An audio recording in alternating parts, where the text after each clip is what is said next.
Mari jemaat yang dikasihi Tuhan, kita akan bersama-sama memperkatakan apa yang dimaksud dengan Pentakosta ketiga dan Mazmur 91.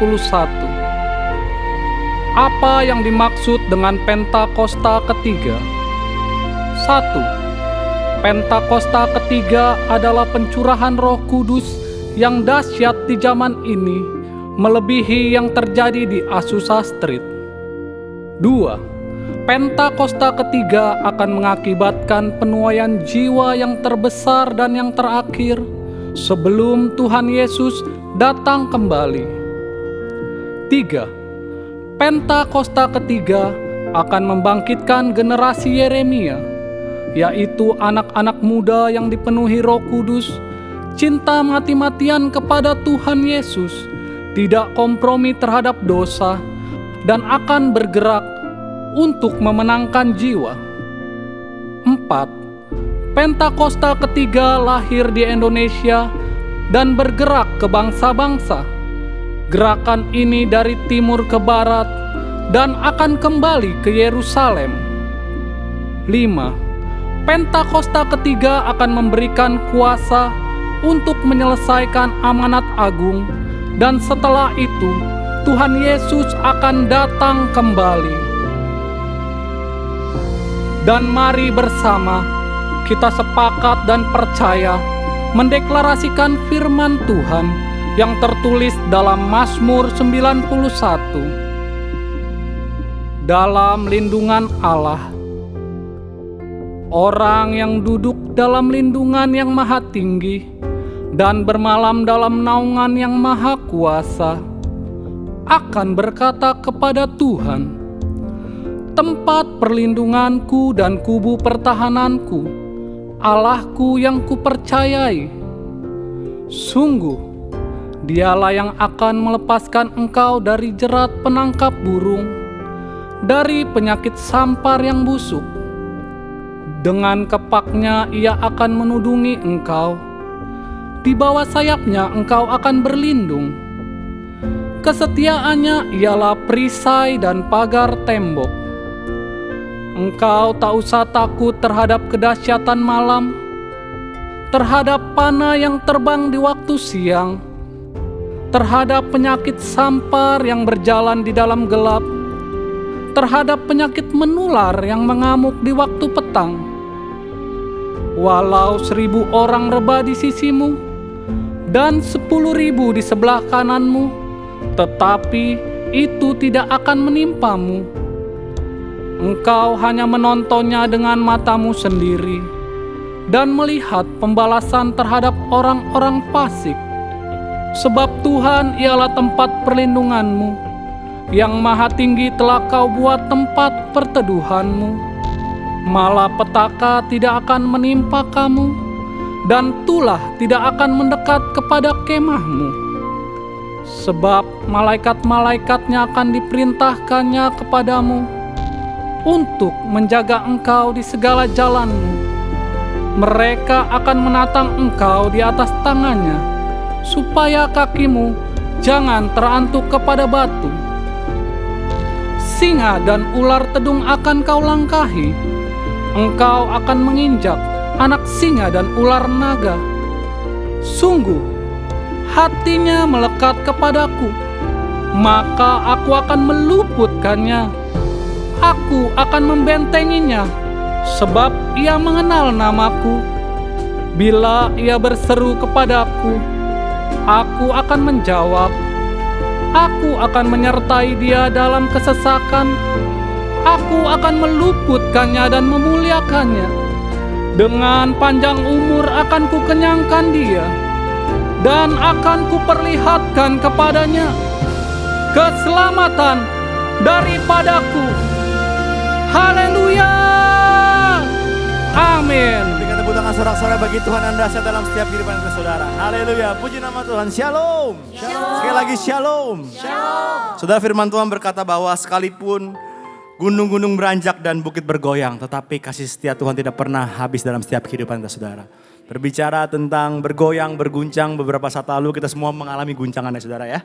Tapi saya percaya saudara, apapun guncangan itu saudara, ataupun guncangan kehidupan kita. Tapi satu hal yang kita tahu pasti bahwa Tuhan kita tidak pernah melepaskan setiap kita. Amin saudara, kita hari ini datang ke rumah Tuhan, kita menyembah Allah yang perkasa. Allah yang dahsyat dalam setiap kehidupan kita. Apapun yang kau alami hari saudara, tanggalkan semua saudara. Fokus kepada Tuhan, menyembah Tuhan, Allah yang hidup dalam setiap kehidupan kita. Yang percaya kasih tepuk tangan yang dahsyat ke Tuhan kita saudara. Mari sama-sama kita berdoa saudara. Tuhan terima kasih Bapak, terima kasih Tuhan. Apapun terjadi dalam setiap kehidupan kami tahu kami punya Allah yang dahsyat, kami punya Allah yang kuat dalam setiap kehidupan kami Tuhan. Di tempat ini Tuhan Yesus, kami siap menyembah Engkau. Kami siap meninggikan nama-Mu Tuhan. Biar kami fokus kepada Engkau di tempat ini Tuhan. Terima kasih Bapak, terima kasih Tuhan Yesus. Di dalam nama Tuhan Yesus, yang siap menyembah Tuhan sama-sama kita katakan. Amin. Terima kasih Tuhan Yesus.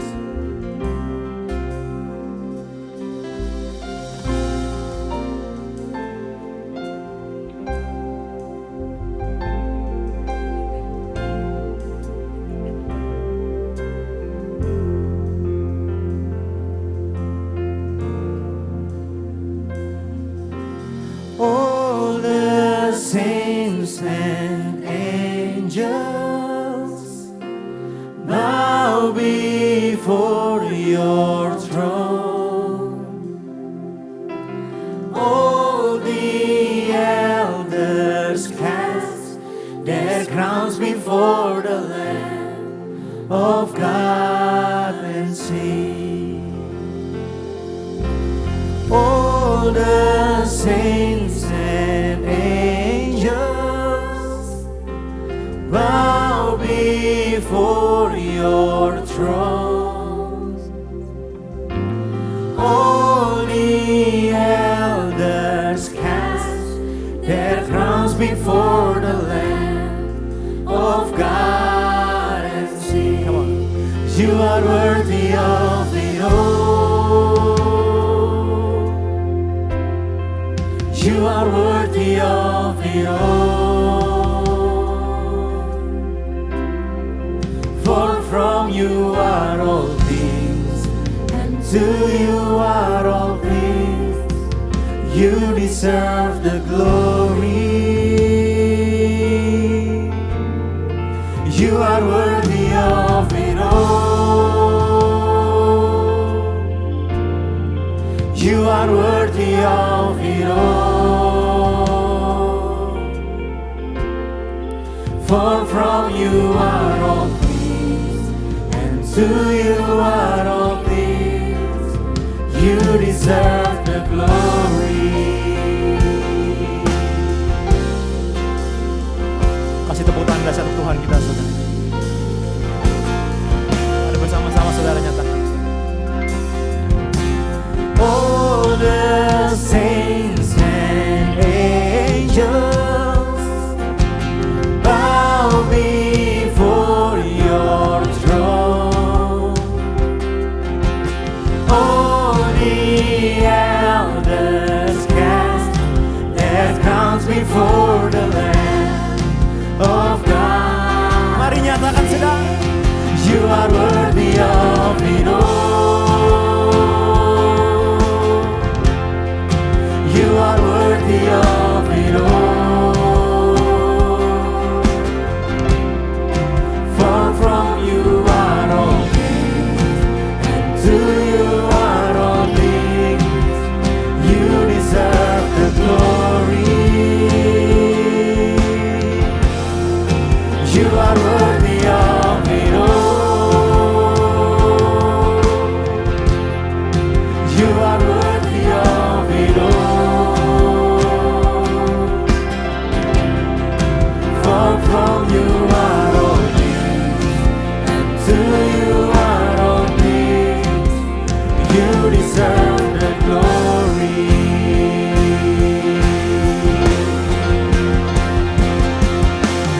Day and night, night and day, let incense arise. Day and night, night and day, let incense arise. Day and night, night and day, let incense arise. Day and night, night and day.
Tuhan, biar segala pujian, syukur, hormat kami hanya bagi nama Tuhan.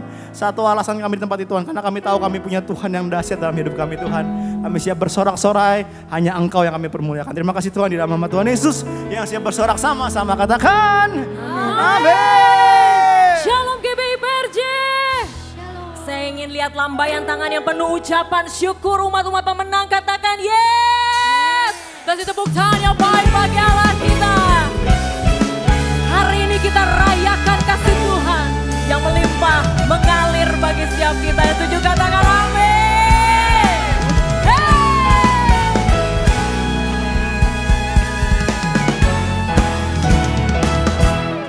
Tepuk tangan di atas kepala bagi Allah kita. Hey!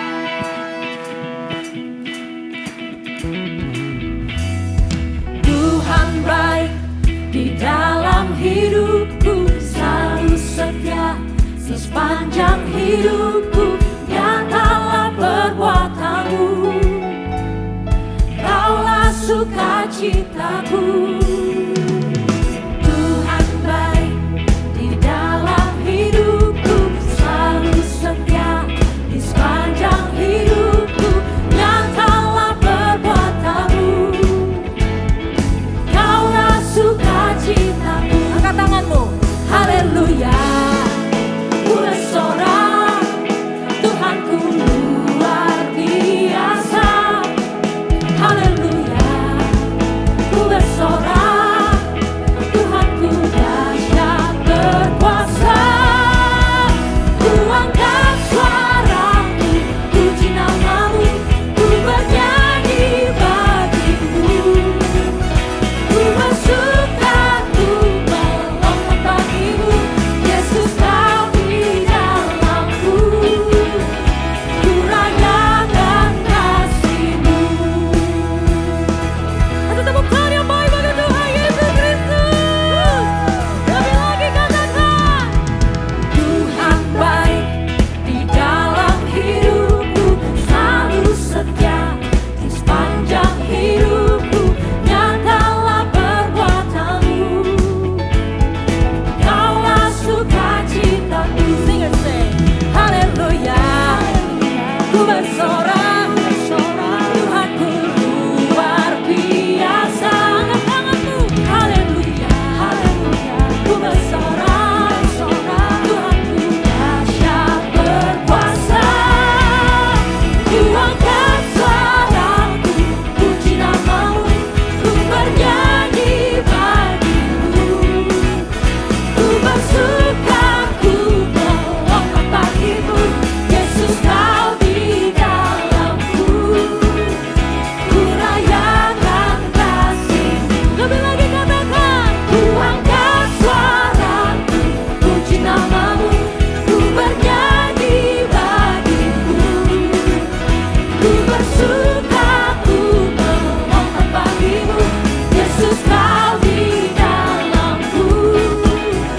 Ku rayakan kasih-Mu. Let the music praise the Lord. Hey! Biarlah pujian dan ucapan syukur kami Tuhan, dan doa-doa yang kami panjatkan, itu semua hanya untuk kemuliaan dan bukti bahwa Kau begitu mengasihi kami Tuhan Yesus. Sama-sama katakan yes. GBI PRJ, ku angkat suaraku,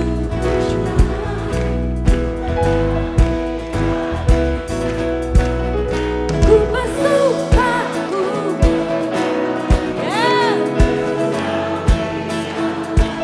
amin. Ku rayakan kasih. Lebih keras lagi dari ini. Ku angkat suaraku, puji namamu. Sama-sama melompat. Ku bersuka, ku melompat bagimu, Yesus Kau di dalamku. Ku rayakan kasih-Mu.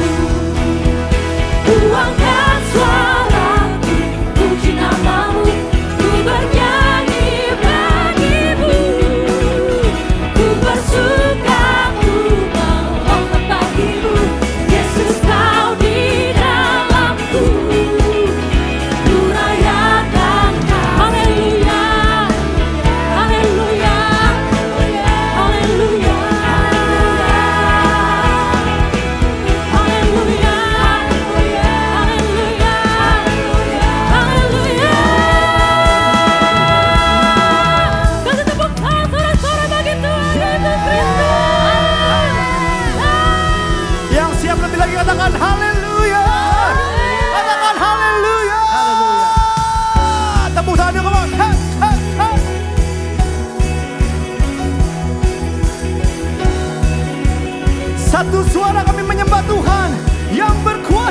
kami Tuhan.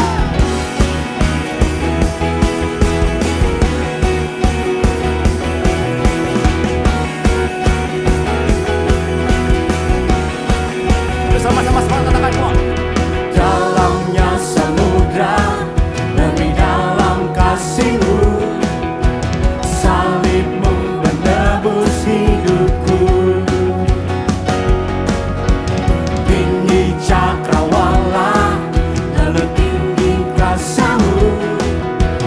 Roh Kudus Kau tuntun hidupku. Cukup. Kemuliaan-Mu ya Bapa, pemerintah dan berkuasa. Hanya Engkau-Lah Raja segala raja. Kebesaran-Mu ya Bapa, diagungkan selamanya. Karena Engkau-Lah Raja segala raja. Nyatakan. Segala raja. Yang percaya katakan amin. Mari sama-sama saudara. Satu suara katakan pada Tuhan. Come on. Dalamnya samudra, lebih dalam kasih-Mu. Salib-Mu menebus hidupku. Tinggi-tinggi. Oh. Tinggi cakrawala, lebih tinggi kuasa-Mu. Yang percaya Tuhan. Roh Kudus Kau tuntun hidupku. Are you ready? Come on. Let's go. Kemuliaan-Mu ya Bapa, pemerintah dan berkuasa. Hanya Engkau-Lah Raja segala raja. Kebesaran-Mu ya Bapa, diagungkan selamanya. Karena Engkau-Lah Raja segala raja. Kemuliaan-Mu ya Bapa, pemerintah dan berkuasa. Hanya Kau Tuhan. Engkau-Lah Raja segala raja. Kebesaran-Mu ya Bapa, diagungkan selamanya. Karena Engkau-Lah Raja segala raja. Nyatakan. Segala raja. Tepuk tangan dulu, come on. Hey, hey.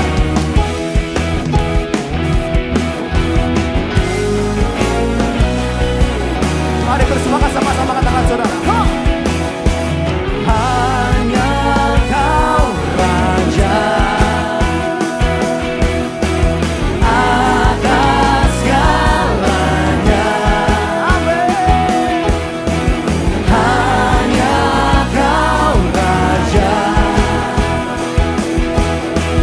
atas segalanya.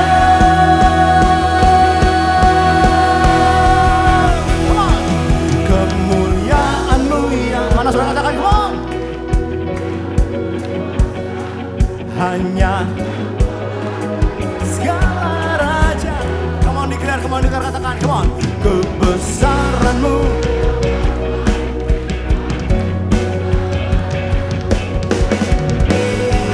Siap.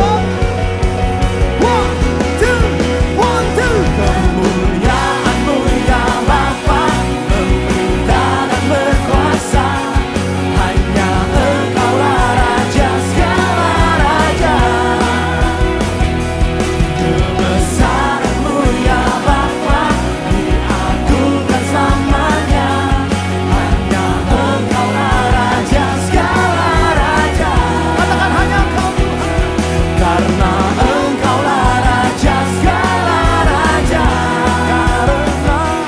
Karena Engkau-Lah Raja segala raja. Katakan. Segala raja. Hey, hey, hey. Mari yang sepakat tepuk tangan bagi Tuhan Yesus, come on. Shout Jesus. Haleluya, haleluya. Kaulah Raja di atas segala raja, berkuasa di bumi dan di surga. Mari kita bersatu dalam doa. Tuhan, Kaulah Raja damai. Kami mau mengangkat tangan kami Tuhan, melepaskan damai sejahtera untuk umat pilihan-Mu bangsa Israel. Shalom Israel, Shalom Israel. Damai sejahtera Allah itu akan turun. Tuhan, biarlah negara-negara di Timur Tengah merasakan damai sukacita daripada-Mu Tuhan. Setiap pemimpin yang di sana Tuhan mendapat hikmat untuk menyelesaikan setiap pertikaian yang ada Tuhan. Kami juga mau berdoa berdiri buat bangsa kami Indonesia. Indonesia adalah biji mata-Mu Tuhan, umat kesayangan Tuhan sendiri. Kami rindu Tuhan ada hujan pertobatan pada bangsa kami Indonesia. Sehingga setiap lutut akan bertelut dan setiap lidah akan mengaku bahwa Yesus Kristus adalah Tuhan. Terima kasih Tuhan untuk pemimpin yang sudah Tuhan pilihkan buat kami Tuhan. Pemimpin yang nasionalis Tuhan, yang toleran Tuhan. Kami berdoa untuk transisi pemerintahan yang baru Tuhan. Berjalan dengan aman Tuhan. Melanjutkan program-program kerja Tuhan menuju Indonesia emas Tuhan. Tuhan, kami juga berdoa untuk Pak Presiden Jokowi dan wakilnya Pak Ma'ruf Amin Tuhan. Seluruh menteri jajaran kabinet Tuhan. Pemerintahan dari pusat hingga daerah Tuhan. Kiranya takut akan Tuhan itu turun pada pemimpin bangsa kami. Sehingga setiap keputusan yang diambil Tuhan, semata-mata untuk kepentingan bangsa dan negara Tuhan. Tuhan, kami juga berdoa Tuhan, buat tanah air kami Tuhan. Dari Sabang sampai Merauke Tuhan, aman dalam perlindungan Tuhan. Kami mau katakan tanah, air dan udara tenang di dalam nama Tuhan Yesus. Dijauhkan dari segala macam bentuk bencana alam, gempa bumi Tuhan. Kami percaya Tuhan ada kendali dalam tanah air kami Tuhan. Terima kasih Tuhan untuk gembala sidang kami Pak Niko Tuhan. Yang begitu peka mendengar suara Tuhan. Berkati kesehatan, keluarga dan pelayanan hamba-Mu ini Tuhan. Menjadi the messenger of the third Pentecost. Pembawa api Pentakosta ketiga dari Indonesia sampai ke bangsa-bangsa. Sehingga setiap manusia akan mengalami perjumpaan pribadi dan otentik dengan Engkau sendiri Tuhan. Terima kasih Tuhan untuk gembala terkasih kami Dr. Yanto Tuhan. Gembala yang begitu mengasihi kami Tuhan. Pakai pelayanan hamba-Mu ini lebih dahsyat lagi Tuhan. Berkati kesehatan keluarganya Tuhan. Aman dalam perlindungan Tuhan. Sehingga kemanapun hamba-Mu ini melangkah Tuhan, ada sinar kemuliaan Tuhan itu akan menyertai Tuhan. Mari generasi Yeremia yang ada di tempat ini, maupun yang mengikuti melalui ibadah live streaming, angkat tanganmu di hadapan Tuhan. Tuhan, Kau melihat generasi Yeremia Tuhan, generasi muda, generasi penerus kami Tuhan. Jadikan generasi ini Tuhan, generasi yang muda yang hidupnya kudus dan berkenan kepadamu Tuhan. Melalui generasi ini Tuhan, akan hadir future leader buat komunitas, gereja, bahkan bangsa-bangsa Tuhan. Biarlah melalui generasi ini Tuhan, kemuliaan Tuhan terus dinyatakan. Terima kasih Tuhan, kami percaya Tuhan, Engkau mendengar dan menjawab doa kami Tuhan. Mari umat yang dikasihi Tuhan, bersama-sama yang percaya kita katakan, amin. Amin. Silakan duduk kembali Bapak Ibu Saudara yang terkasih. Kami selalu mengingat kasih-Mu Tuhan dalam hidup kami. Karena kami selalu mengucap syukur buat setiap hari yang Kau beri dalam hidup kami ya Bapa. Setiap langkah perjalanan hidup kami. Bahkan keluarga besar kami. Kami mengucap syukur Bapa. Sebab Engkau sungguh baik dan teramat baik. Thank you Jesus. I send all my gratitude. Terima kasih kami. Hanya ke dalam baik-Mu yang kudus ya Tuhan. Mari sama-sama kita nyatakan pujian ini. And let's declare. Kita mengingat sama-sama kasih-Nya yang begitu mulia. Begitu besar kasih-Mu Bapa, Kau berikan anak-Mu yang tunggal. Di saat aku percaya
Sama-sama kita katakan ini dari Allah.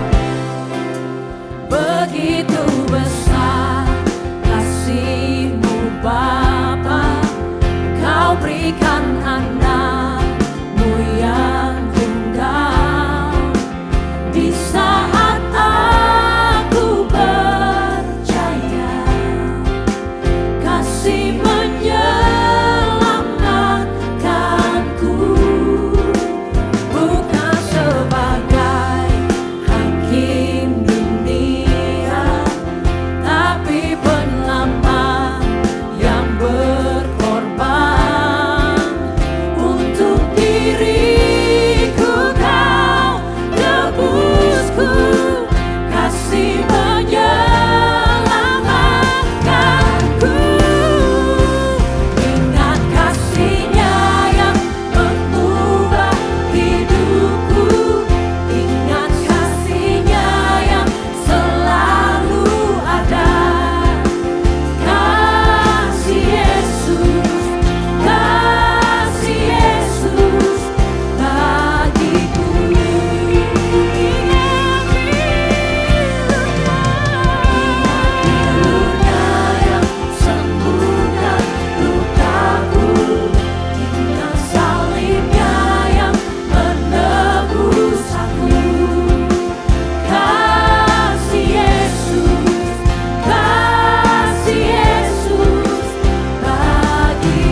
Shalom Bapak Ibu Saudara-saudara yang saya kasihi.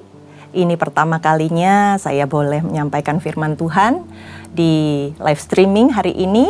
Dan saya mengucapkan terima kasih buat Bapak Gembala dan tim penggembalaan yang boleh memberikan saya waktu dan kesempatan untuk boleh menyampaikan firman Tuhan hari ini. Sebelumnya saya ingin memperkenalkan diri. Nama saya Selvi.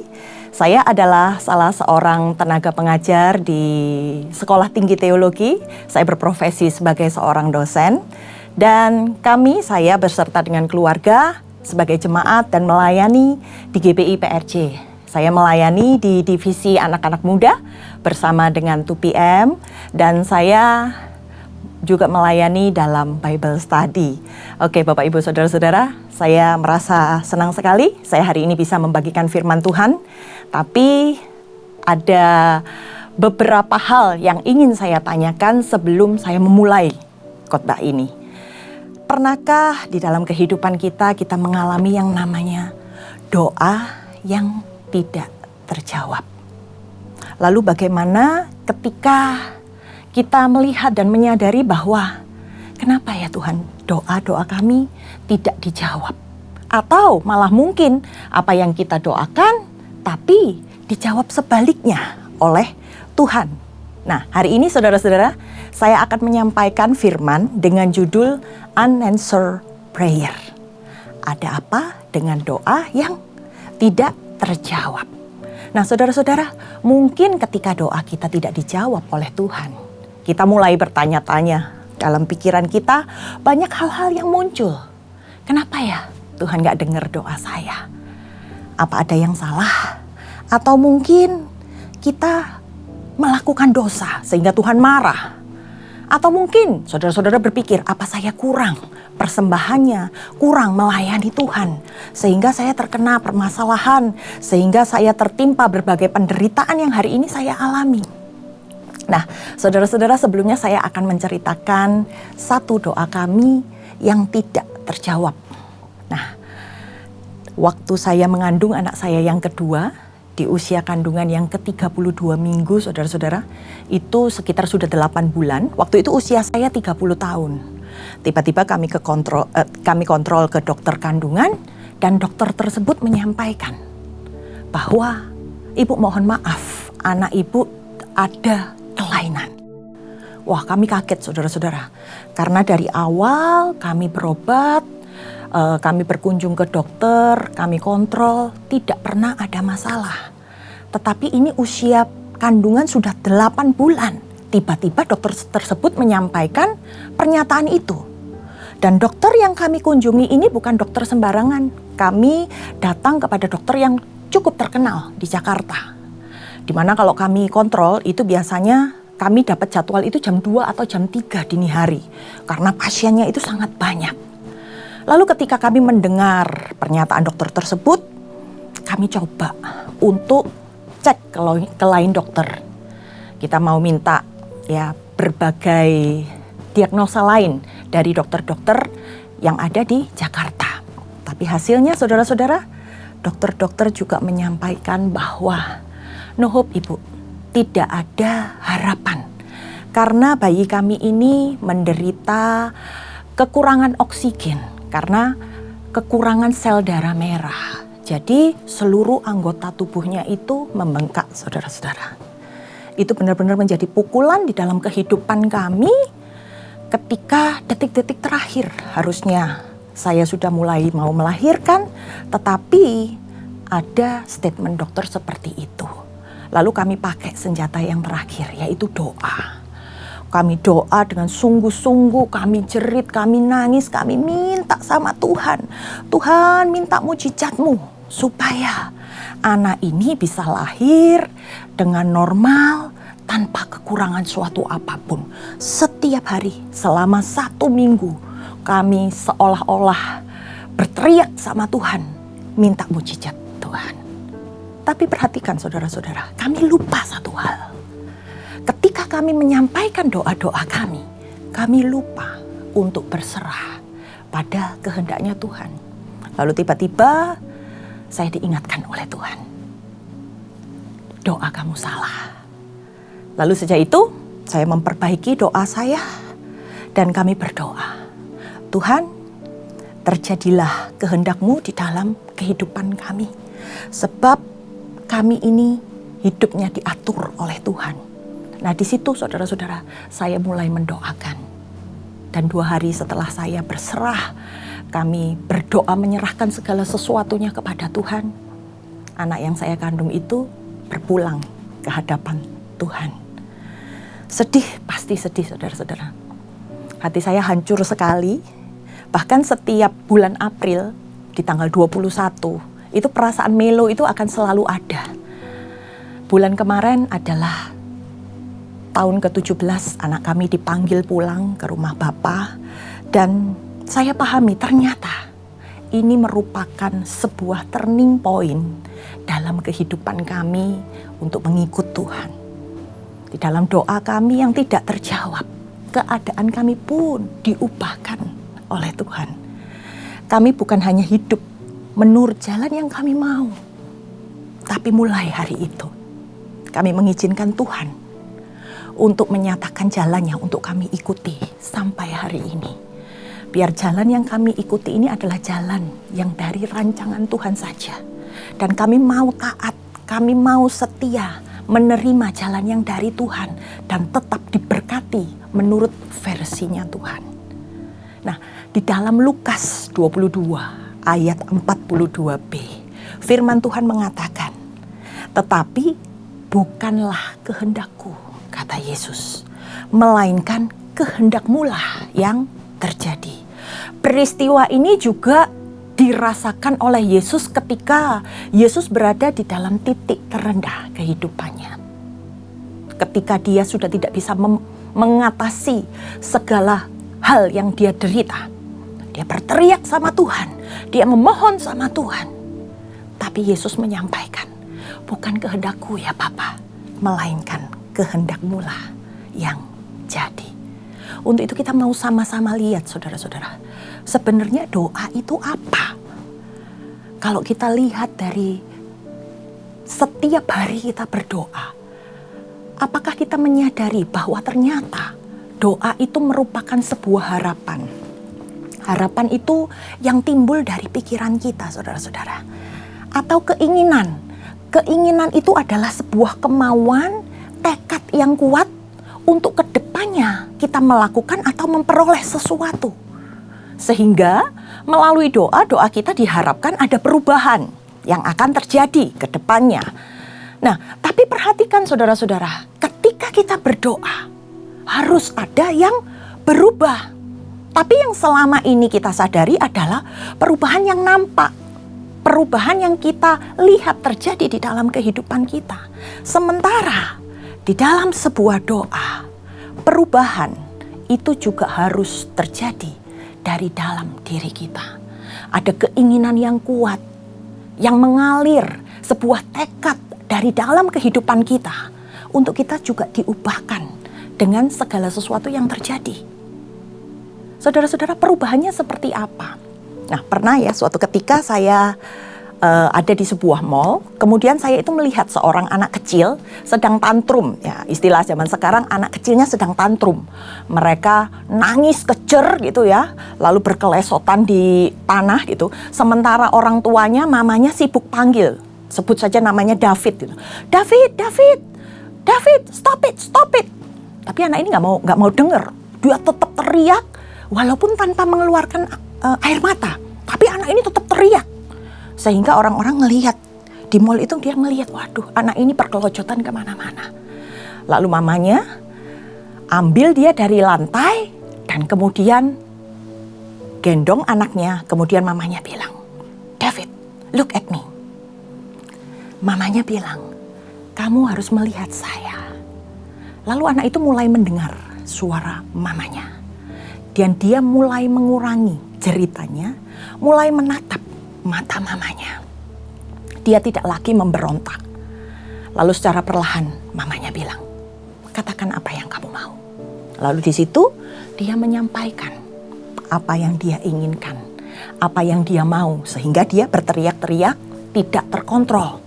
Nah, perhatikan saudara-saudara, seringkali ketika kita berdoa, Tuhan ingin tenangkan dulu hati kita.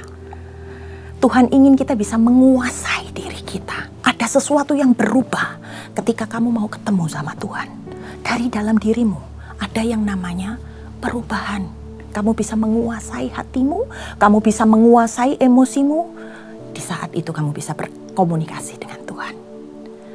Ada juga cerita tentang challenge, saudara-saudara. Di mana seorang anak kecil dikasih sebuah mangkuk yang berisi snack kesukaan dia.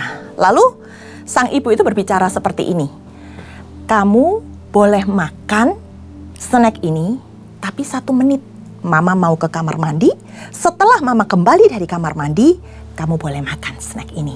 So, sabar. Tunggu sampai mama kembali. Banyak challenge-challenge seperti ini ya saudara-saudara di media sosial saya sering melihat. Apa yang terjadi? Ada beberapa anak yang langsung ketika mamanya pergi meninggalkan dia, mereka langsung makan. Tidak taat dengan apa yang dikatakan oleh mamanya. Mereka tidak menunggu waktu sampai mamanya kembali. Tapi ada anak-anak yang benar-benar menunggu sampai mamanya kembali dari kamar mandi, baru mereka makan snack ini. Saudara-saudara, kadangkala di dalam doa-doa kita, Tuhan minta, tunggu waktunya Tuhan. Di situ kesabaranmu dibentuk. Ada sesuatu yang berubah ketika Anda menunggu jawaban dari doa-doa Anda. Ada sebuah kesabaran yang terbentuk di dalam kehidupan kita sehingga kita menyelesaikan proses dari Tuhan.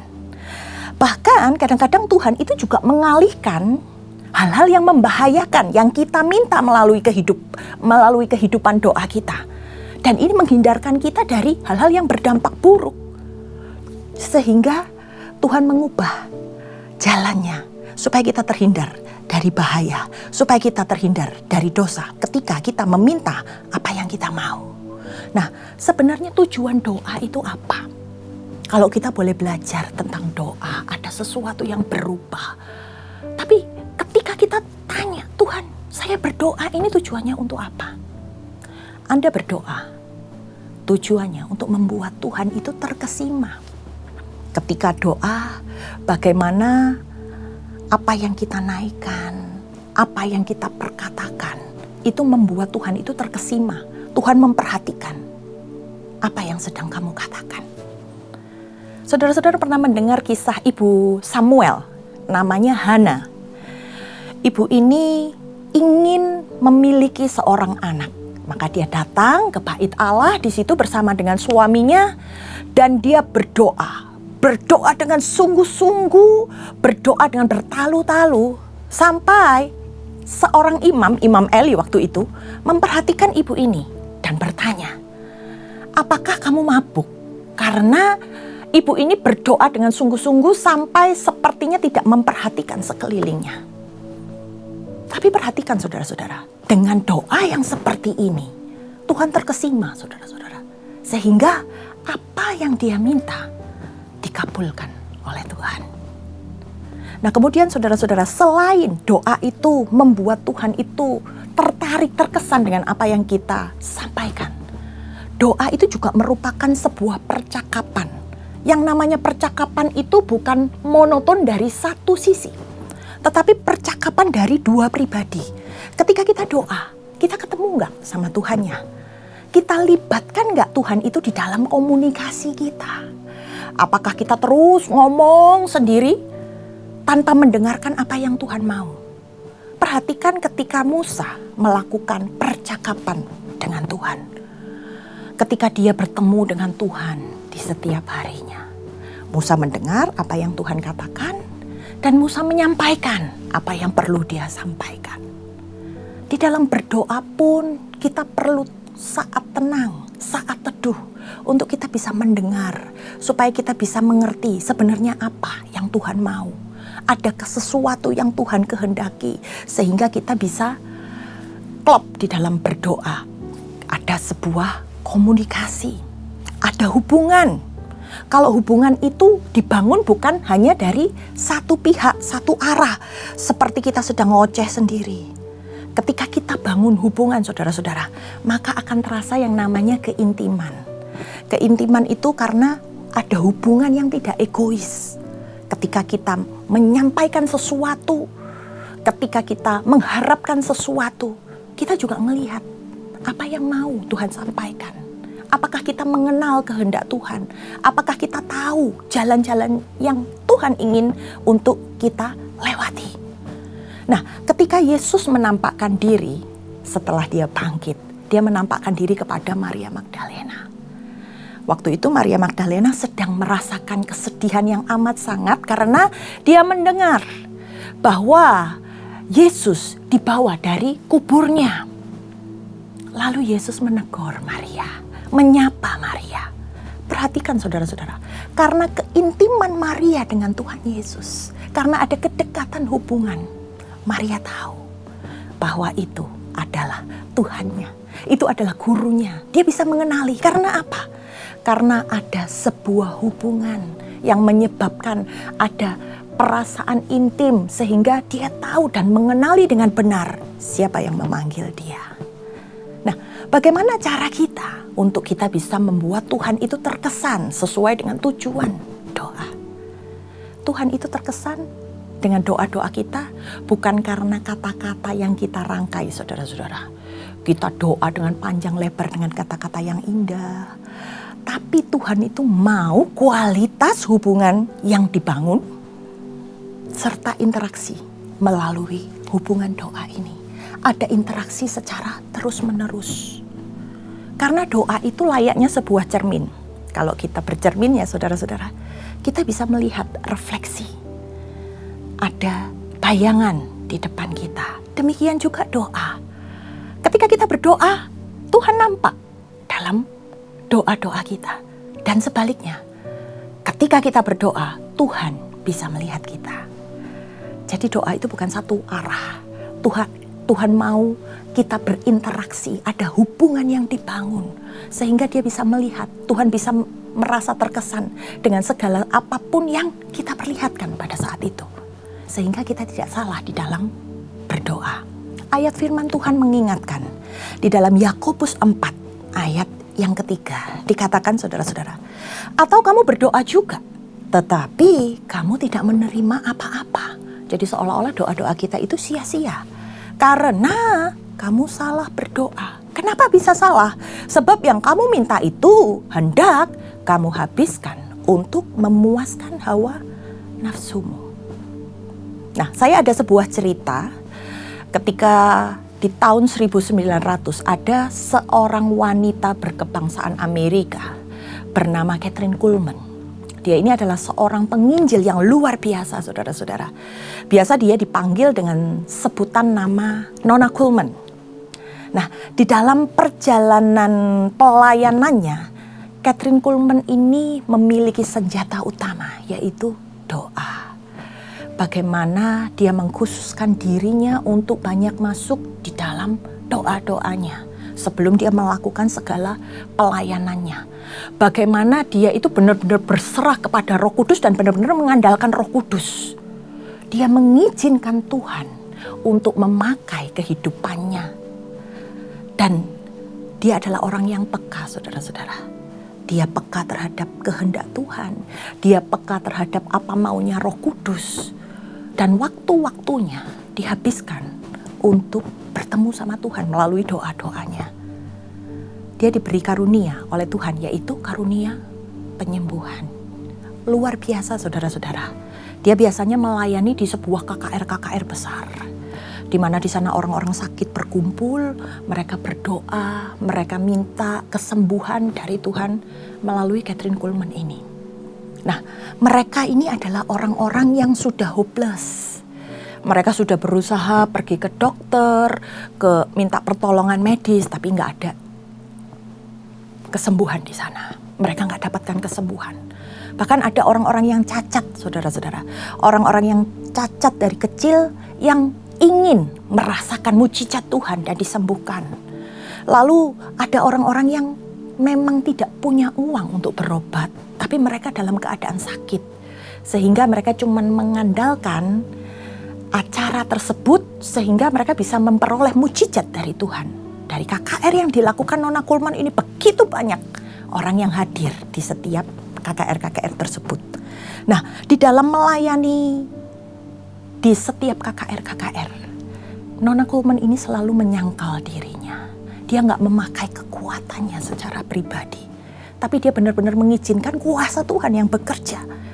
Jadi sama seperti yang Yesus pernah sampaikan, bahwa Tuhan, bukan kehendakku yang jadi, melainkan kehendak-Mu ketika Engkau menyembuhkan, ketika Engkau memulihkan mereka.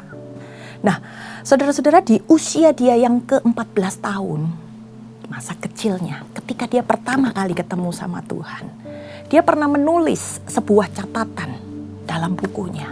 Dikatakan dalam tulisannya, apakah hidup akan melindas atau menyempurnakan seseorang tergantung bagaimana ia bersikap. Ketika kita mengalami pergumulan, ketika kita mengalami penderitaan, apakah kita rasakan itu melindas kehidupan kita? Atau kita tahu ini Tuhan sedang pakai untuk menyempurnakan hidup kita? Itu tergantung pada bagaimana kita menyikapi dan meresponi apa yang sedang terjadi. Kemudian dilanjutkan, berlian tidak akan berkilau tanpa diasah. Demikian juga manusia tidak akan sempurna tanpa cobaan. Perhatikan saudara-saudara, seberapa berat kehidupan Anda hari-hari ini. Karena Anda sedang diasah oleh Tuhan, sedang dibersihkan oleh Tuhan. Bukan karena doamu tidak terjawab, tapi Tuhan ingin melihat Anda semakin berkilau di hadapannya.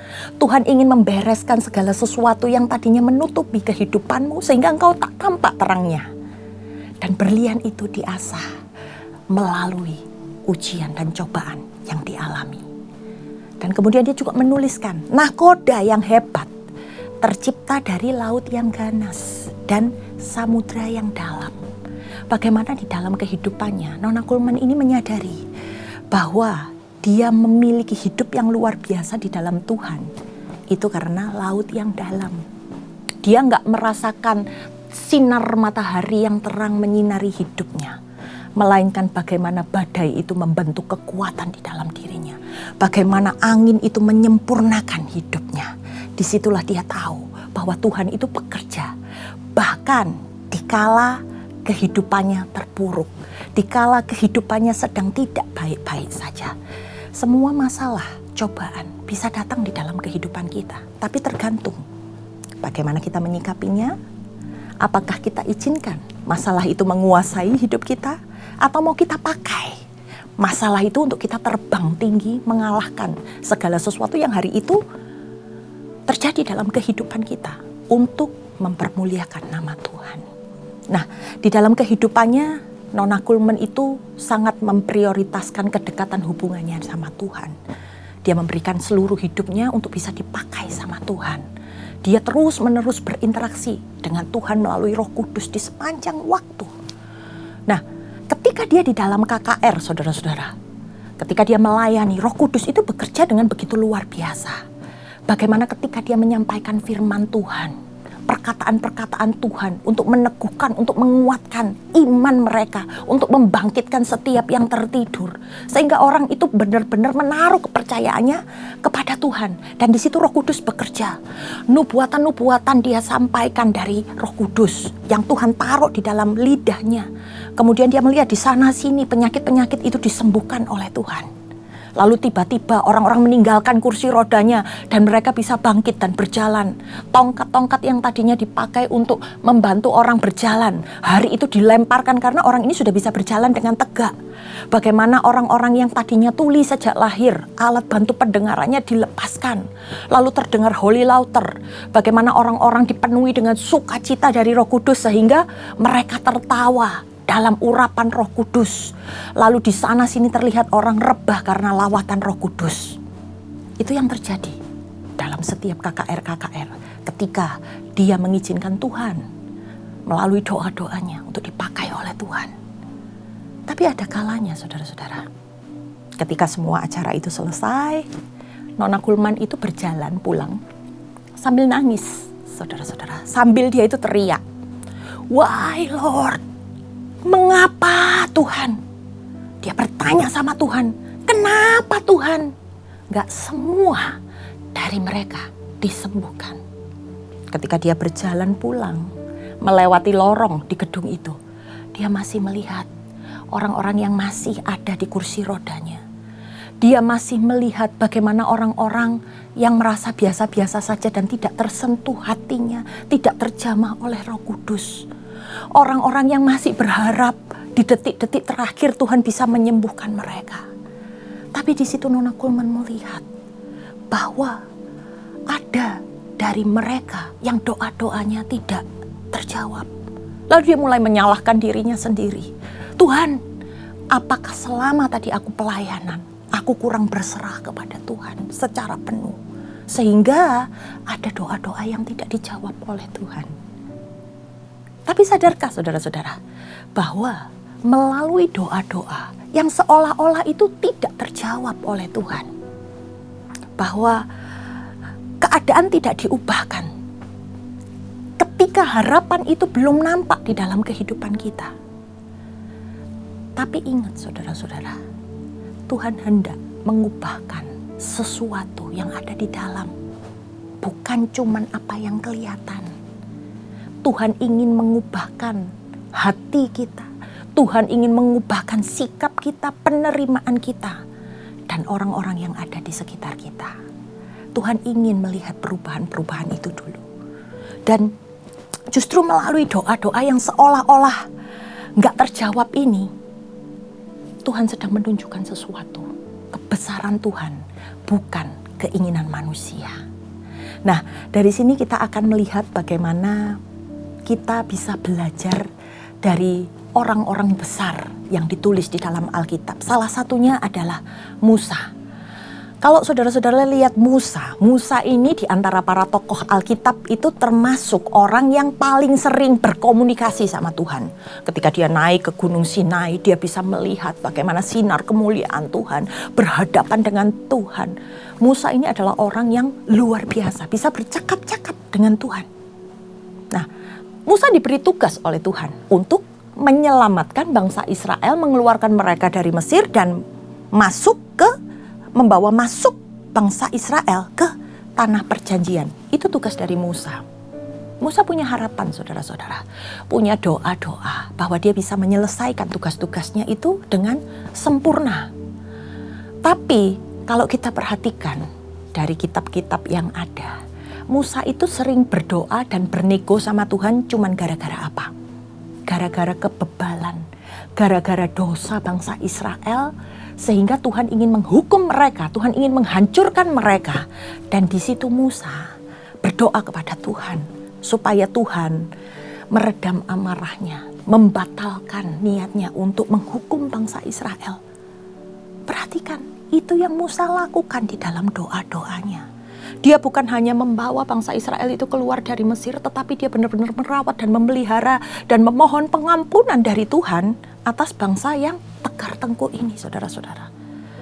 Dari situ kita bisa melihat ketika Tuhan mendengar suara Musa, ketika Tuhan menjawab doa-doa Musa untuk bangsa Israel, bagaimana Musa bisa menjalankan kehidupannya sesuai dengan yang Tuhan mau.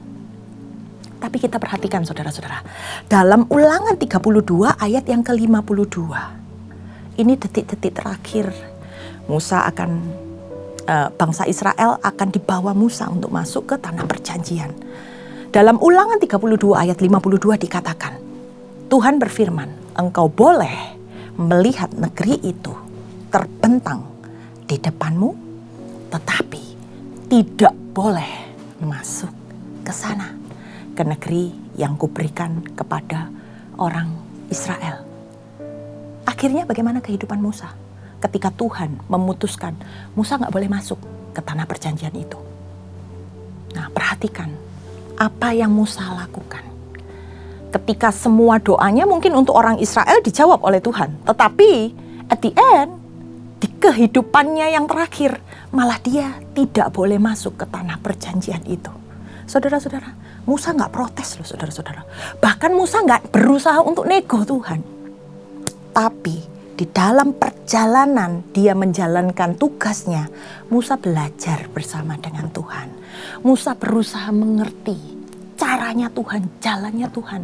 Di situ karakternya bertumbuh. Salah satunya adalah karakter kelemah lembutan. Kalau saudara-saudara punya karakter kelemah lembutan ini adalah ketika kita mematikan pembenaran diri.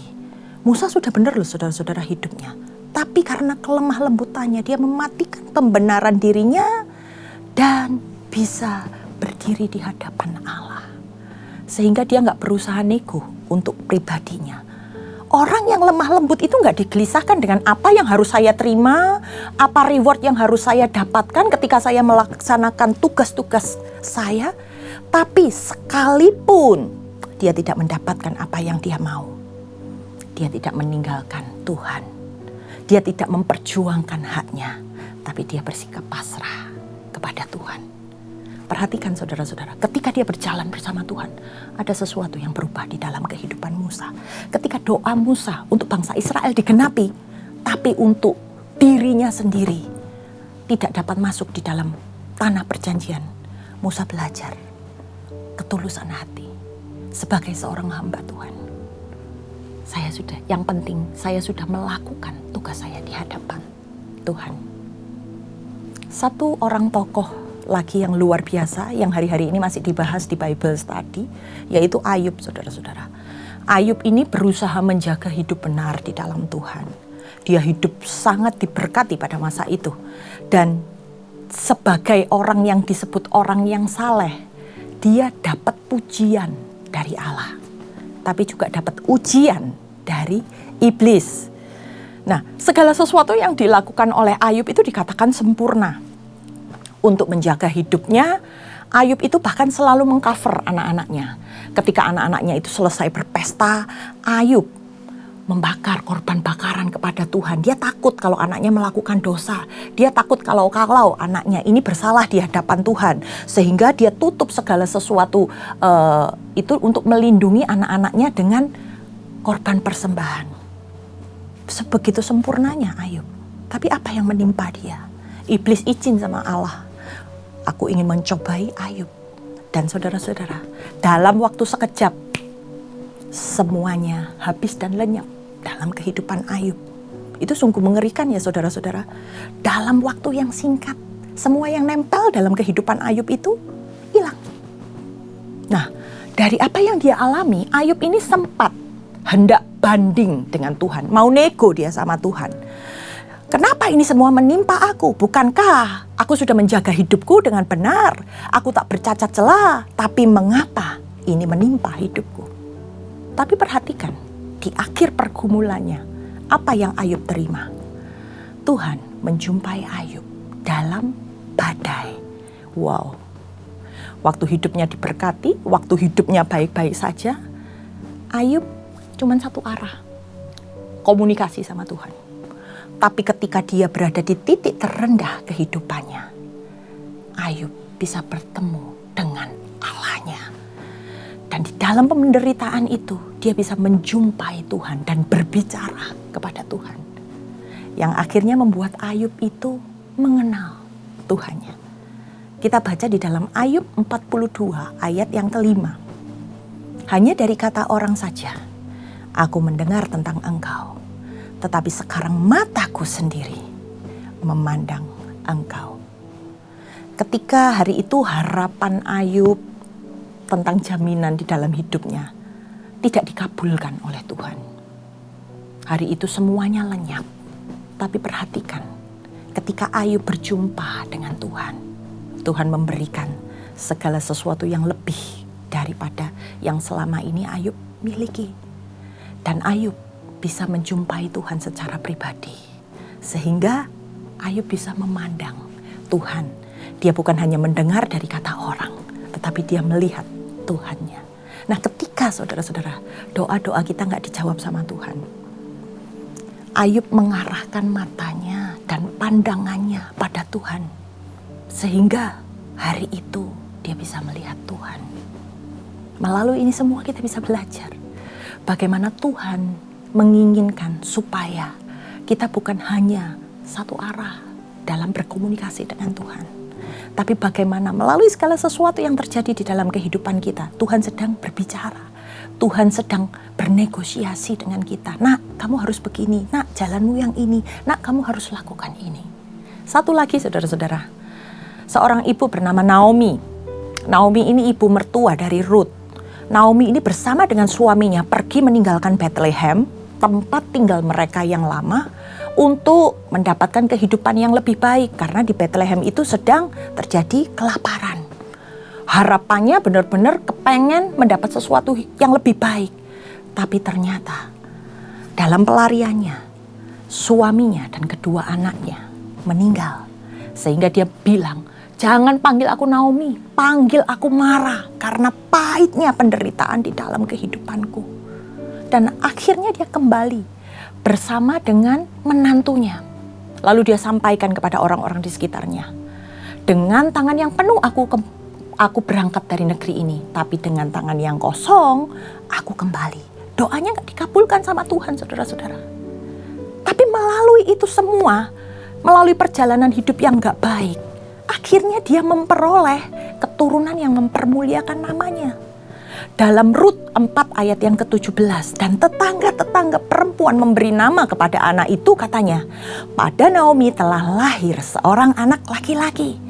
Katanya, pada Naomi telah lahir seorang anak laki-laki. Lalu mereka menyebut namanya Obed. Dialah ayah Isai, ayah Daud. Ketika doa Naomi tidak dijawab oleh Tuhan. Karena Tuhan ingin Naomi percaya akan janjinya Tuhan. Bagaimana dengan keadaan kita hari-hari ini? Apakah doa-doa kita masih menjadi prioritas utama hubungan kita sama Tuhan? Apakah kita masih terus menjaga connecting kita sama Tuhan? Atau jangan-jangan hari-hari ini kita sudah malas berdoa. Atau di dalam doa-doa kita seolah-olah kita sedang ngatur Tuhan. Nah, doa itu sebenarnya gimana yang benar? Kita ngatur Tuhan atau kitanya yang bisa diatur sama Tuhan? Kita ini sulit loh saudara-saudara untuk bisa diatur sama Tuhan. Nah, ternyata di dalam doa-doa yang tidak terjawab, Tuhan itu sedang mau memberikan jalan yang terbaik. Yang bahkan lebih baik dari apa yang kita doakan. Selain itu, Tuhan juga sedang membentuk, ingin merubah apa yang ada di dalam untuk membentuk karakternya. Supaya kita mengenal Tuhan, bagaimana Tuhan menghendaki jalan-jalannya, bukan menuruti jalan-jalan kita. Dan di dalam doa-doa kita, bagaimana kita bisa mempermuliakan nama Tuhan. Saya bagikan kunci, bagaimana kita harus berdoa. Yang pertama, dalam doa, kita itu bukan sekedar meminta sama Tuhan. Tapi bagaimana ada hubungan timbal balik, di mana ada kepentingan kita dan kepentingan Tuhan yang harus kita lakukan. Nah, ketika Tuhan ingin mengubah kita menjadi pribadi yang lebih baik, Tuhan itu berusaha ngomong sama kita. Terima itu melalui keadaan-keadaan yang mungkin hari ini Anda jalani. Untuk apa? Untuk mengubahkan kita. Tinggal bagaimana kita menyikapinya, meresponinya. Waktu kita dikodein sama Tuhan, waktu kita diarahkan sama Tuhan. Tuhan mau ada hal-hal yang berubah dalam hidup kita. Sehingga kita bisa diberkati dengan caranya Tuhan. Yang kedua, saudara-saudara, kita harus menyembahnya itu di dalam roh dan kebenaran. Ketika kita datang kepada Tuhan, itu bukan cuma sekedar lip service, tapi ada penyembahan yang datang dari dalam roh. Bukan cuma sekedar hari Minggu kita menyembah Tuhan, atau di hari-hari tertentu, tapi every day kita terus meninggikan nama Tuhan, kita terus connect sama Tuhan. Orang tidak akan memiliki doa yang benar kalau dia tidak bisa menjalankan kehidupannya dengan benar. Untuk bisa berdoa dengan benar, orang harus hidup dalam kebenaran. Nah, saudara-saudara, dalam doa itu bukan bagaimana kita, posisi kita di dalam berdoa, di mana kita berdoa, bagaimana sikap kita, bukan ritualnya, saudara-saudara. Tapi bagaimana kita berdoa dengan sesuatu yang ada di dalam hati kita, yaitu roh Tuhan yang ada di dalam kehidupan kita. Sehingga kita berdoa dari kedalaman hati ini. Karena Tuhan bukan cuma mau bungkusnya, tapi Tuhan mau isinya. Dan yang terakhir, kunci di dalam kita berdoa, kita mau berserah pada kehendak Tuhan. Hari ini mungkin saya nggak akan ada di sini ketika saya nggak berserah sama Tuhan pada masa kesulitan saya. Melalui doa-doa kita itu sedang mengalami peremukan, saudara-saudara. Kita sedang dimurnikan sehingga yang nampak bukan aku, tapi Tuhannya. Nah, Tuhan tahu apa yang akan terjadi ke depannya apabila kita benar-benar memberikan hidup kita berserah kepada apa yang Tuhan mau. Dan Dia akan menghindarkan hal-hal yang buruk yang akan terjadi. Dalam doa kita juga harus paham siapa yang pegang kendali kehidupan kita. Karena doa itu bukan cuma sekedar meminta, tapi melalui doa Tuhan sedang mengubahkan keadaan kita dan mengubahkan keadaan orang-orang yang ada di sekitar kita. Karena pemulihan yang sejati itu berasal dari proses yang kita lewati. Tuhan Yesus memberkati. Mari kita tundukkan kepala. Bapa, kami mengucap syukur Tuhan kalau kami boleh lebih lagi ya Tuhan mengenal Engkau. Izinkan kami Tuhan dikoreksi ketika kami tahu dan menyadari bahwa segala sesuatu yang terjadi ini Tuhan, Engkau punya rencana, Engkau punya maksud dan tujuan. Ajari kami untuk bisa melembutkan hati kami. Ajari kami ya Tuhan untuk bisa taat dan melakukan setiap kehendak-Mu. Sehingga yang terjadi di dalam kehidupan kami hanyalah kehendak-Mu dan yang kami lewati hanyalah jalan-jalan-Mu. Jika hari ini Tuhan Kau dapati kami salah, kami minta ampun di hadapan-Mu. Tapi seberapapun Tuhan, hari-hari ini yang menaikkan doa-doa di hadapan-Mu, yang memerlukan pertolongan Tuhan, mari Tuhan, Engkau memperhatikan setiap anak-anak-Mu ini. Engkau menjamah dan memulihkan keadaan mereka. Dan kami percaya ya Tuhan, di dalam kehidupan kami, melalui doa-doa yang terjawab, melalui doa-doa yang belum terjawab, bahkan yang tidak terjawab sekalipun, kami hanya mempermuliakan nama Tuhan. Terjadilah pada kami Tuhan, menurut kehendak-Mu. Kami serahkan Tuhan, seluruh doa-doa kami ini hanya di dalam nama Tuhan Yesus. Setiap yang percaya katakan, amin. Terima kasih saudara-saudara, Tuhan Yesus memberkati.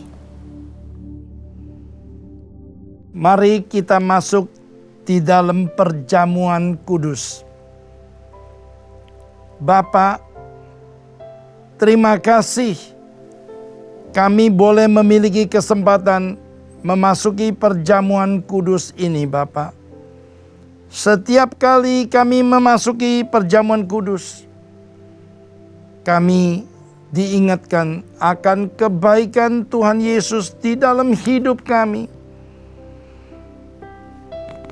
Bapa, terima kasih untuk pengorbanan Tuhan Yesus di atas kayu salib. Dia mau dosa kami ditebus, padahal Yesus tidak bersalah. Tetapi Yesus mau menebus dosa kami, kesalahan kami, bahkan penyakit kami. Dia mau tebus dengan jalan disalibkan di atas Golgota. Terima kasih Tuhan Yesus atas pengorbanan-Mu yang luar biasa. Terima kasih. Siapakah kami ini? Kami adalah umat yang berdosa Bapa sebelum mengenal Engkau. Tetapi Engkau begitu baik. Engkau rela menanggung dosa kami di atas kayu salib. Engkau sudah membayarnya semuanya Bapa, sehingga kami boleh beroleh kehidupan kembali Bapa. Terima kasih atas pengorbanan-Mu yang luar biasa dengan penderitaan yang luar biasa. Terima kasih Bapa. Terima kasih Roh Kudus. Sebelum kami menerima perjamuan kudus ini, sesuai dengan firman Tuhan, kami perlu introspeksi diri kami sendiri. Bila kami kedapatan masih berdosa, masih melakukan kesalahan di hadapan Engkau, ampunilah kami Bapa. Ampunilah kami Bapa. Ampunilah kami Tuhan. Supaya kami diizinkan masuk di dalam perjamuan kudus ini. Terima kasih Bapa, terima kasih Roh Kudus, terpuji senantiasa firman-Mu. Haleluya. Amin. Anak-anak di bawah 12 tahun jangan memakan perjamuan kudus ini. Demikian juga bagi mereka yang belum percaya, diharapkan jangan makan perjamuan kudus ini.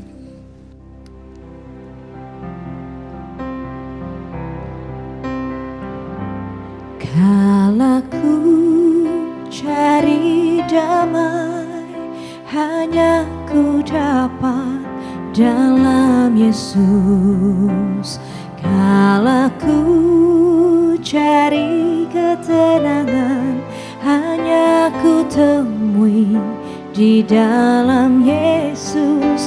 Tak satu pun dapat menghiburku, tak seorang pun dapat menolongku. Hanya Yesus jawaban hidupku.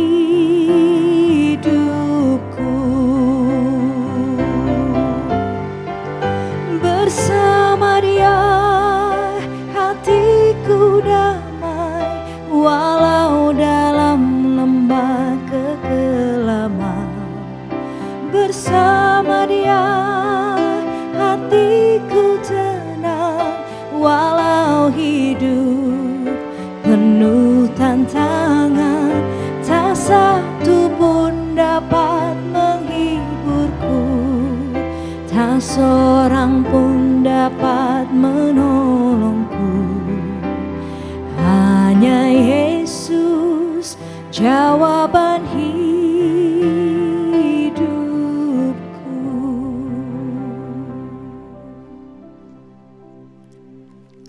Mari kita angkat roti di tangan kanan kita tinggi-tinggi. Inilah tubuhku yang diserahkan kepada kamu. Perbuatlah ini menjadi peringatan akan aku. Saudara yang dikasihi Tuhan Yesus, bukankah roti yang kita pecah-pecahkan ini adalah persekutuan kita dengan tubuh Kristus? Mari kita makan dalam nama Tuhan Yesus.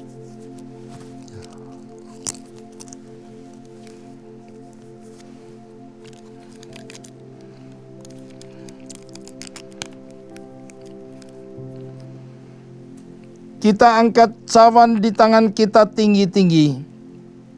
Demikian juga ia mengambil cawan sesudah makan, lalu berkata, cawan ini adalah perjanjian baru yang ditemataikan oleh darahku.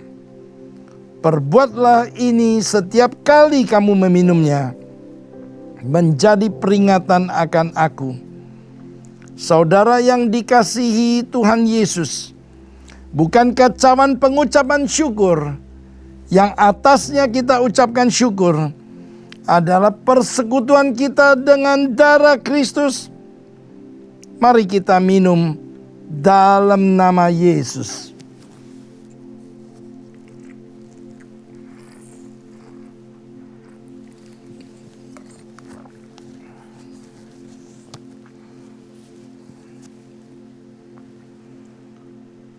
Saudara yang dikasihi Tuhan Yesus, saya percaya saudara semua diberkati. Biarlah jangan ada satupun yang tidak mengucap syukur untuk pengorbanan Yesus di atas kayu salib. Kuraba shikira bala bala bala bala. Shikira bala bala bala bala bala. Uraba shikira bala bala bala bala bala. Shikira bala bala bala bala bala bala bala. Shikira bala bala bala bala bala bala. Terima kasih Tuhan Yesus untuk pengorbanan-Mu. Kami percaya pengurapan yang Kau berikan saat ini turun di dalam nama Tuhan Yesus. Pengurapan kasih mula-mula, kasih mula-mula. Terima, terima, terima, Terima, terima, terima. Terima kasih Yesusku, terima kasih Yesusku. Puji syukur hanya bagi Tuhanku.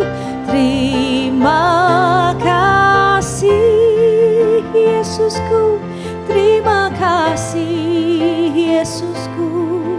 Puji syukur hanya bagi Tuhanku. Puji syukur hanya bagi Tuhanku. Puji syukur hanya bagi Tuhanku.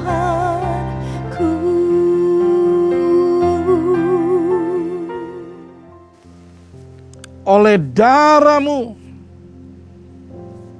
kami diselamatkan. Oleh darah-Mu kami diperdamaikan. Sehingga kami boleh memanggil Engkau ya Aba, ya Bapa. Terima kasih Bapa. Sekarang tiba saatnya Engkau akan mencurahkan berkat yang berlimpah-limpah kepada semua suami yang mengangkat tangannya di hadapan-Mu.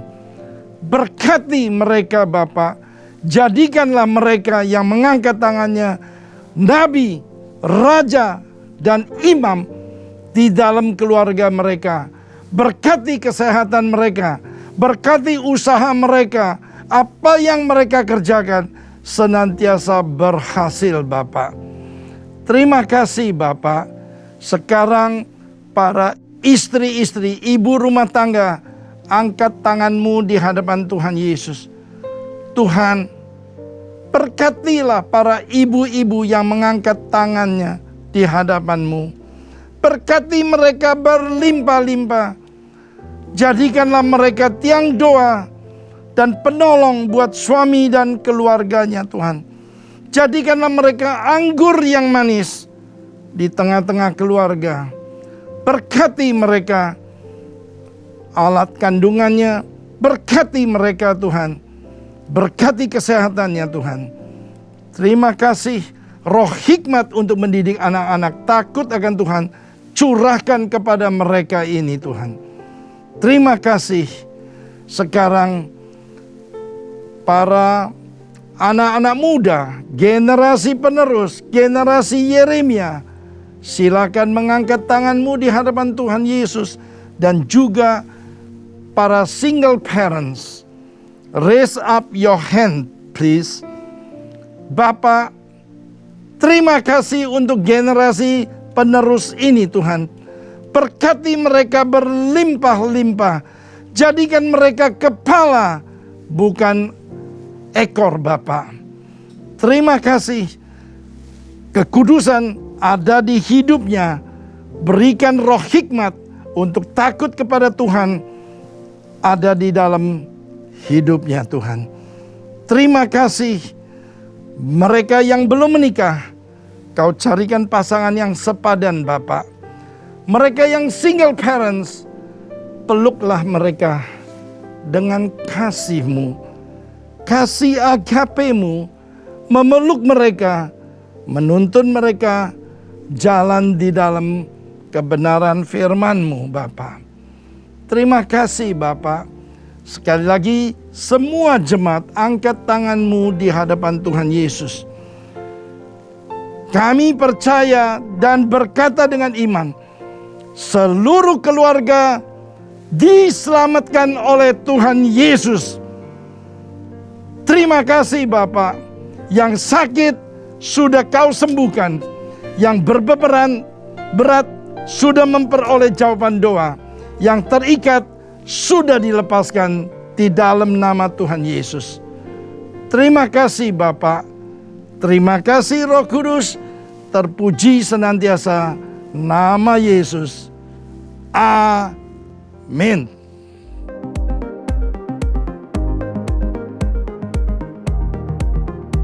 Shalom.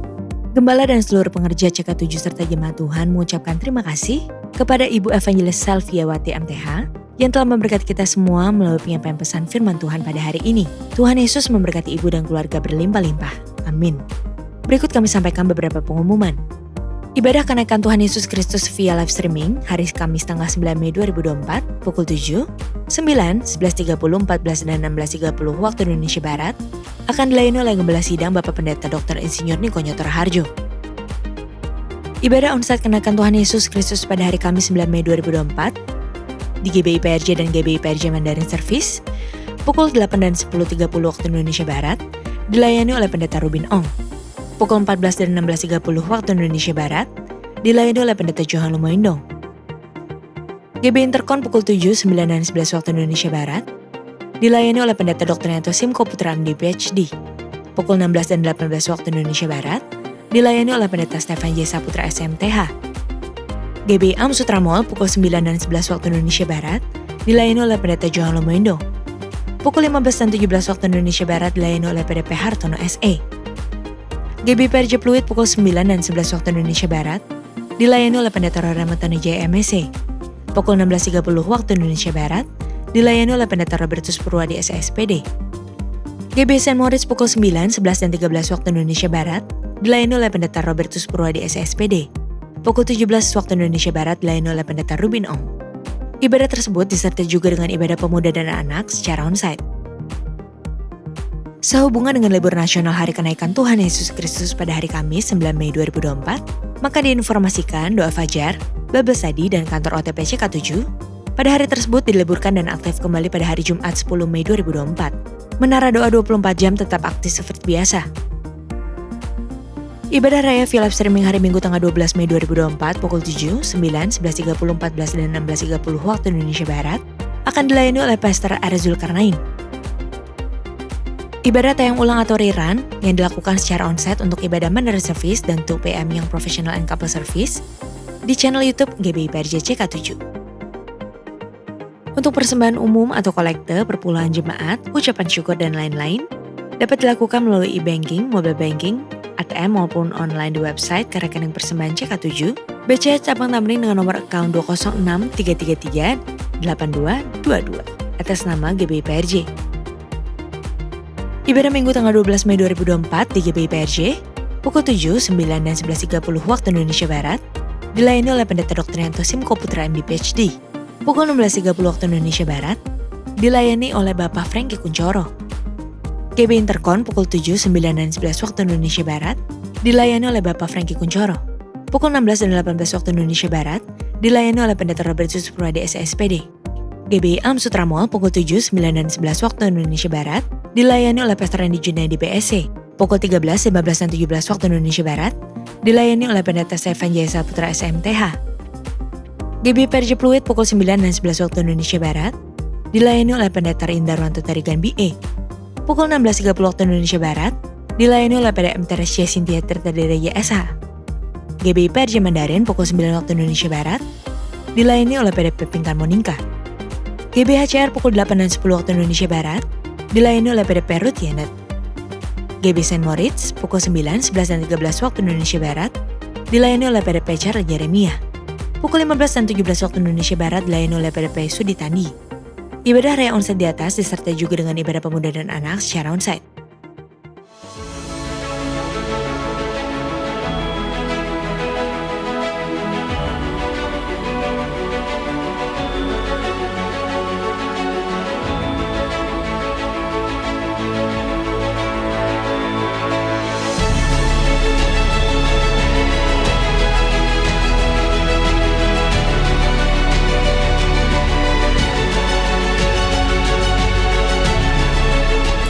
Setiap pria maupun wanita semakin hari bertambah dengan usianya, ya.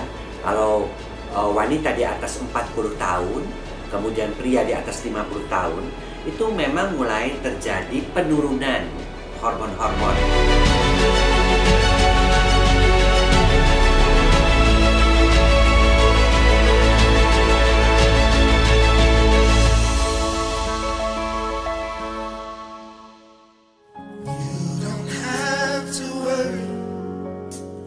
And don't you be afraid.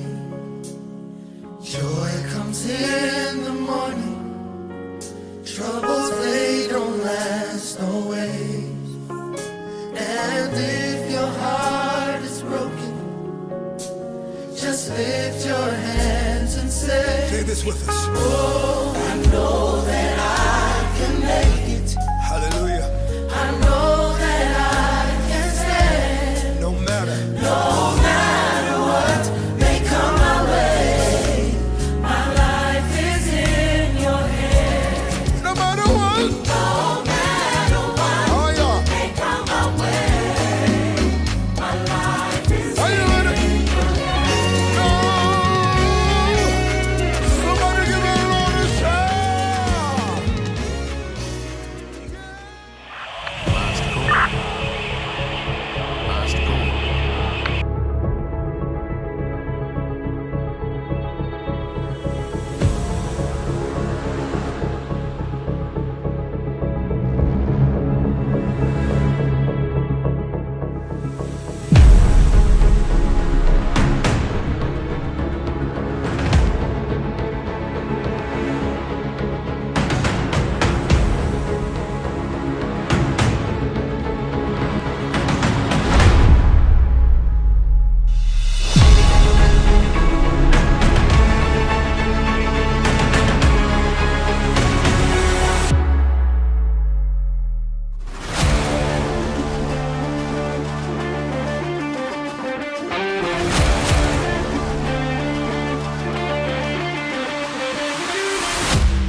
Sekian pengumuman pada hari ini. Terima kasih atas perhatian Bapak Ibu sekalian. Tuhan Yesus memberkati.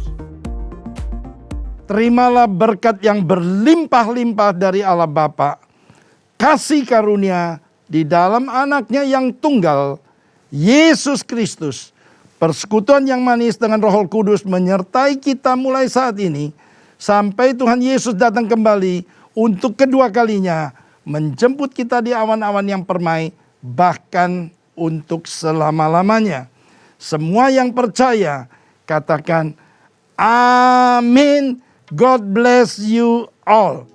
Shalom saudara terkasih, saya percaya kita semua semangat menjalani tahun yang baru ini. Dalam edisi Voice of Pentecost kali ini saya ingin menjelaskan mengapa Pentakosta ketiga memiliki dimensi yang jauh lebih besar dari peristiwa Azusa Street. Memang ini akan berbicara sedikit sejarah, tapi jangan alergi dulu saudara, karena ini penting sekali. Karena sudah lebih dari 1 abad, maka saksi mata yang menyaksikan langsung betapa dahsyatnya pencurahan Roh Kudus yang terjadi di Azusa Street sudah meninggal.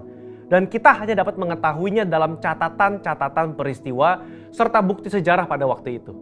Salah satunya yang ditulis dalam buku 100 peristiwa penting dalam sejarah kekristenan. Tercatat bahwa harian Los Angeles Times hari Rabu tanggal 19 April 1906 memberitakan sebuah pertemuan diadakan di sebuah pondok yang hampir rubuh di Azusa Street. Dan para pengikut doktrin-doktrin yang mengerikan ini mempraktekkan upacara-upacara paling fanatik, mengkhotbahkan teori-teori liar, dan memaksakan mereka sendiri dalam keadaan kegembiraan yang tidak waras dengan semangat mereka sendiri. Nah saudara, publisitas negatif semacam ini malah sesungguhnya membantu mengumpulkan massa. William Seymour tiba di Los Angeles di bulan Februari tahun 1906. Dan dia mulai berkhotbah serta membangun pelayanannya di Azusa Street. Penantian akan pencurahan Roh Kudus terjawab. Dan pada bulan April dalam sebuah ibadah, Roh Kudus tercurah dan orang mulai berkata-kata dengan bahasa yang baru. Sebenarnya Pernah ada beberapa orang berbahasa lidah yang muncul dengan tiba-tiba di negara itu dan di Eropa pada tahun-tahun silam. Tetapi Azusa Street merupakan ledakan terbesar. Gerakan yang diawali oleh William Seymour ini kemudian melanda dunia, melampaui etnis, suku, ras, dan dikenal dengan gerakan atau aliran Pentakosta. Inilah yang kita beri istilah sebagai Pentakosta kedua. Setiap hari Minggu kita memperkatakan bersama-sama, Pentakosta ketiga adalah pencurahan Roh Kudus yang dahsyat di zaman now, melebihi yang terjadi di Azusa Street. Pernyataan ini bukanlah sekedar pernyataan iman semata, apalagi klaim sepihak dari gembala sidang atau gembala pembina. Pernyataan ini terkait dengan dua aspek. Yang pertama, aspek historis. Pada tahun 1909, William Seymour pernah tercatat bernubuat, dalam 100 tahun yang akan datang, akan ada kebangunan rohani lain seperti yang terjadi di Azusa, dan kemuliaan Shekinah akan kembali. Dan kegerakan Allah tersebut akan lebih besar dan lebih luas dari yang terjadi di Azusa. Tidak hanya terjadi di satu tempat atau kepada beberapa orang saja, melainkan akan menjangkau seluruh dunia. Dan kegerakan itu tidak akan berakhir, bahkan sampai kedatangan Tuhan. Amin. Haleluya. Dengan menyampaikan secara gamblang dan terbuka nubuatan yang beliau terima, menjadi bukti bahwa pernyataan Pentakosta ketiga lebih dahsyat dari yang terjadi di Azusa Street bukanlah klaim sepihak dari pihak kita, melainkan sudah menjadi janji, rencana, dan kehendak Tuhan.